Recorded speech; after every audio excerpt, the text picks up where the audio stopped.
Assalamualaikum warahmatullahi wabarakatuh. Halo teman-teman, kenalin, kami dari kelompok 4. Pada kesempatan kali ini, kami akan menjelaskan materi terkait Pancasila dalam konteks ketatanegaraan Republik Indonesia yang terbagi dalam 3 materi pokok. Yang pertama, makna dan pokok-pokok pikiran yang terkandung dalam pembukaan Undang-Undang Dasar 1945. Yang kedua, makna alinea-alinea dalam pembukaan Undang-Undang Dasar 1945. Yang ketiga, hubungan antara proklamasi dan pembukaan Undang-Undang Dasar 1945.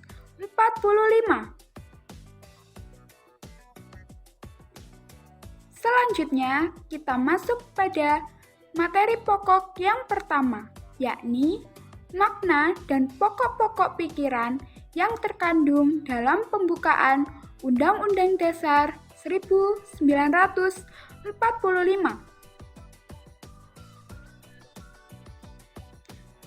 Makna yang terkandung dalam pembukaan Undang-Undang Dasar 1945 ada 3 makna yang akan dijabarkan.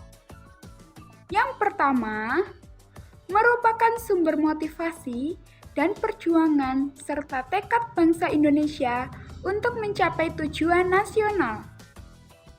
Yang kedua, merupakan sumber cita hukum dan moral yang ingin ditegakkan. Yang ketiga, mengandung nilai-nilai universal dan lestari. Selanjutnya, pokok-pokok pikiran yang terkandung dalam pembukaan Undang-Undang Dasar 1945. Ada 4 pokok-pokok pikiran yang akan dijabarkan.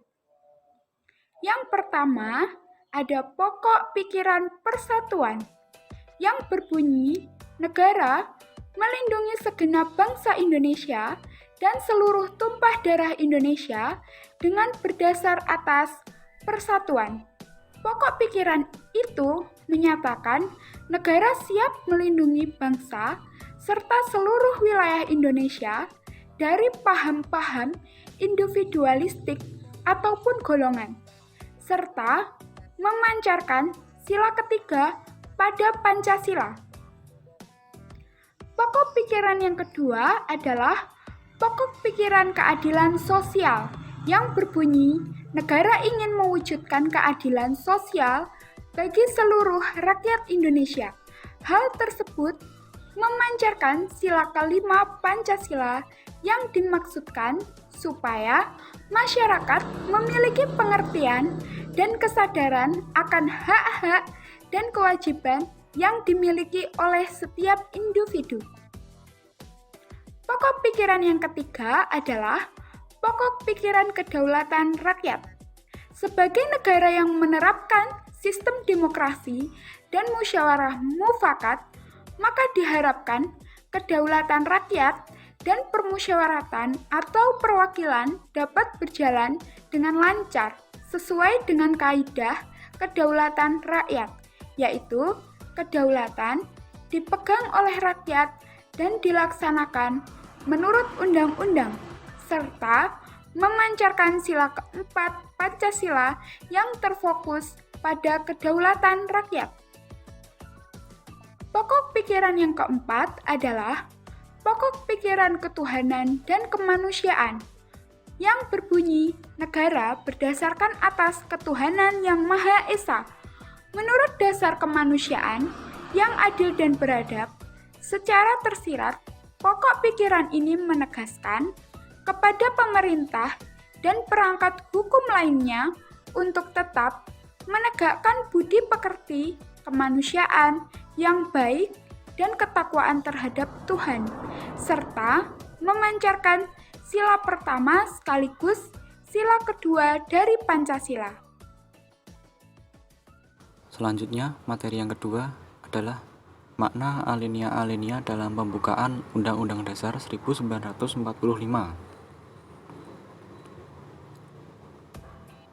Makna alinea pertama adalah bermakna memperlihatkan sebuah keteguhan dan kekuatan pada pendirian bangsa Indonesia dalam melalui segala macam permasalahan kemerdekaan di dalam melawan penjajahannya.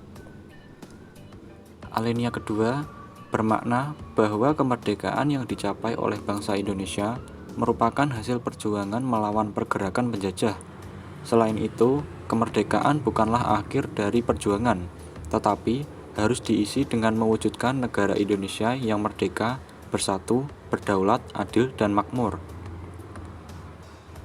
Alinea ketiga menegaskan sebuah keinginan, cita-cita, motivasi, dan harapan yang dimiliki oleh bangsa Indonesia dalam mencapai kemerdekaan yang ingin dialami.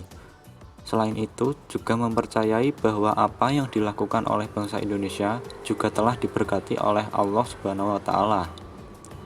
Dan alinea keempat bermakna menjelaskan fungsi dan tujuan negara, seperti melindungi seluruh tumpah darah Indonesia, memajukan kesejahteraan umum, mencerdaskan kehidupan bangsa, hingga melaksanakan ketertiban dunia. Kemudian juga mempertegas bentuk negara yang berlandaskan Pancasila.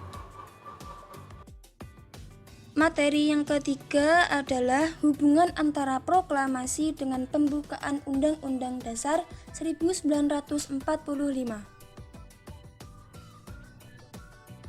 Apakah hubungan proklamasi dengan Undang-Undang Dasar 1945?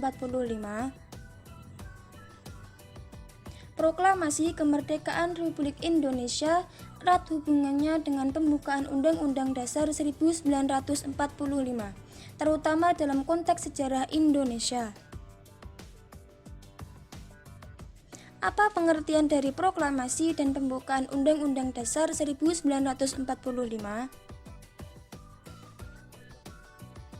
Proklamasi adalah pernyataan resmi tentang kemerdekaan dan telah terbebas dari belenggu penjajah.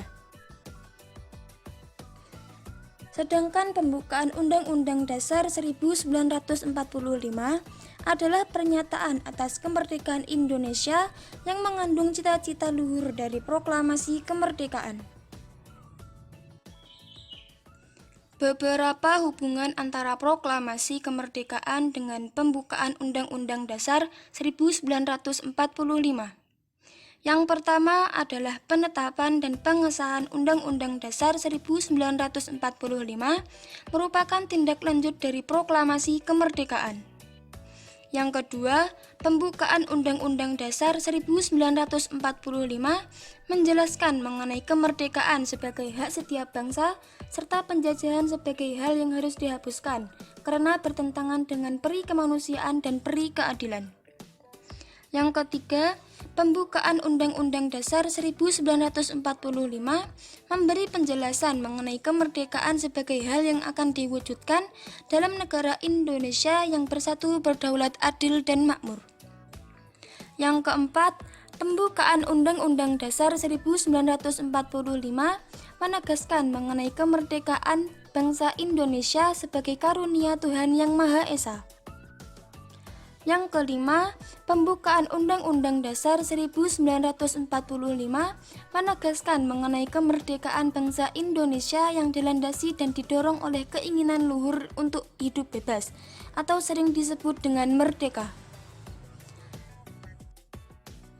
Serta yang keenam adalah pembukaan Undang-Undang Dasar 1945 adalah wujud pertanggungjawaban terhadap proklamasi kemerdekaan yang dilakukan melalui penetapan dasar negara, tujuan negara, undang-undang dasar, dan bentuk pemerintahan. Demikian presentasi yang dapat kami sampaikan, kurang lebihnya kami minta maaf. Assalamualaikum warahmatullahi wabarakatuh.